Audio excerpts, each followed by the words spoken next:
What's up, everybody? So, it is kind of funny, kind of sad for Zachary Levi, who seems to be a pretty decent guy, that the second Shazam movie, I mean, it flopped, let's be honest. It didn't get received very well in the box office. It just didn't have any, I don't know, there was no hype. It didn't seem like anybody cared. And it could be the overall cape film fatigue that we're all feeling between DC and Marvel.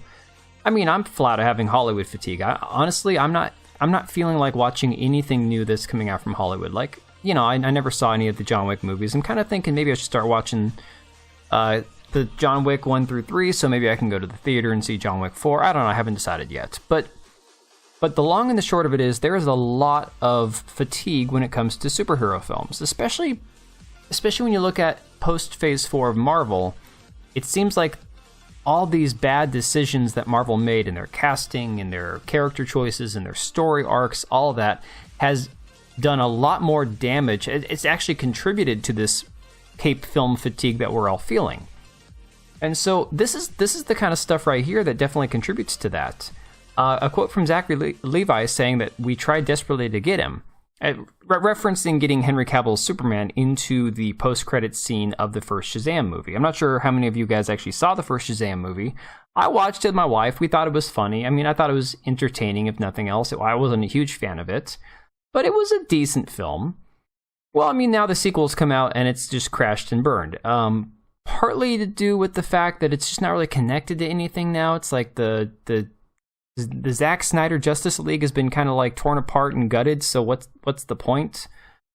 But in reference to this cameo in the first Shazam movie, Zachary Levi actually wanted to say, for years, we've been doing everything we can to fight for you, the fans. Yes, even the fans that don't like me. All of you fans who love Henry Cavill, we tried desperately to get Henry Cavill in the first movie. He wasn't a headless Superman because we wanted him to be a headless Superman. We were thwarted. All these hardworking people were thwarted. We were not allowed to have that happen, okay? I've seen a few different live streams, like Instagram lives from Zachary Levi. He seems like a genuinely decent guy when it comes to, I mean, it's Hollywood, they're actors. I'm not sure how you can judge people at this point, honestly. But seems to be a pretty decent person. Well, and of course, Shazam! Fear of the Gods underperformed. Its opening box office got a whopping, $30.1 million domestically, which is even worse than the first film. And now a lot of people are blaming Dwayne Johnson because Dwayne Johnson kind of secretly said, hey, I want nothing to do with Shazam. I want it to be me and Henry Cavill going forward and none of this Shazam crap. So basically the whole Henry Cavill thing was a rug pull for all of us. The Rock didn't get his arch rival. He didn't get Henry Cavill, the guy that he wanted to be like paired up against in the movies. Zachary Levi didn't get his cameo with the guy that he wanted to help promote, I guess you could say.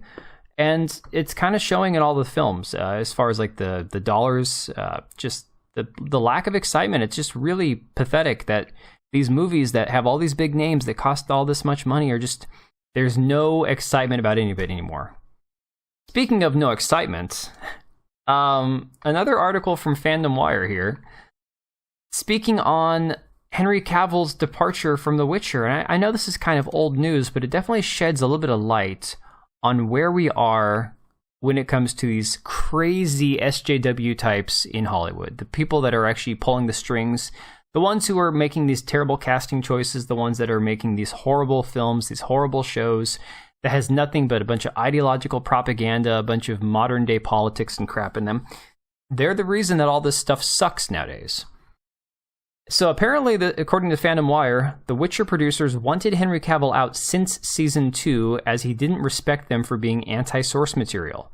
Now, that headline alone should shock nobody. The big story behind the scenes was Henry Cavill is a massive fan of The Witcher games, he loves the books, he wanted to keep things canonical, he wanted to keep things true to the lore, he respected the hell out of the lore.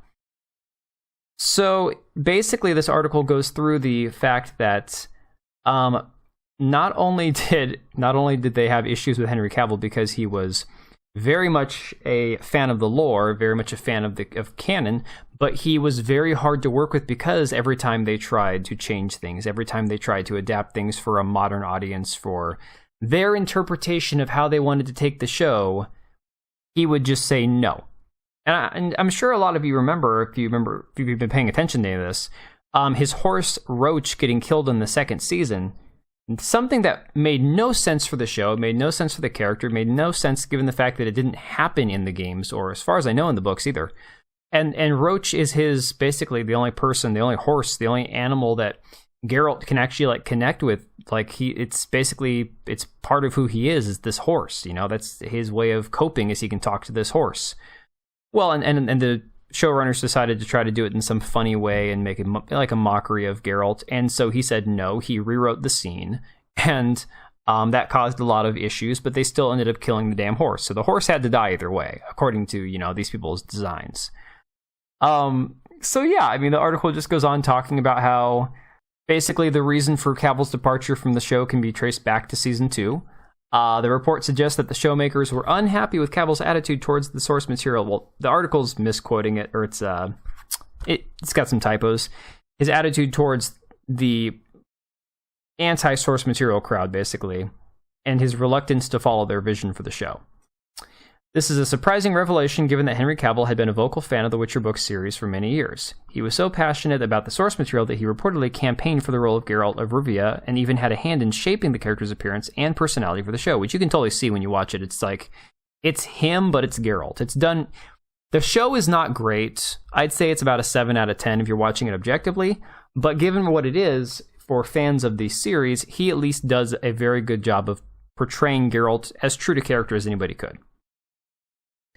The report suggests that the makers ultimately decided that they could no longer work with Cavill and made the decision to replace him. It's important to note that this report has not officially been confirmed. As such, there may be more to this story than what has been reported. Nonetheless, fans are still upset with the makers after the exit of Cavill from the series. Cavill will soon be reprising his hit character one last time in the coming summer. And again, there's a rumor that apparently they're going to split this last season, season 3, into 2 parts to basically try to milk it to get more Henry Cavill Geralt for, you know, a longer period of time. Try to keep the fans interested. But to be honest, I don't pay for Netflix, and we were talking about resubscribing to watch the next season before this whole thing happened. I don't even know that I'm going to bother at this point. I hate giving Netflix money, and I just don't care. I know the show's going to be bad, so what the hell's the point?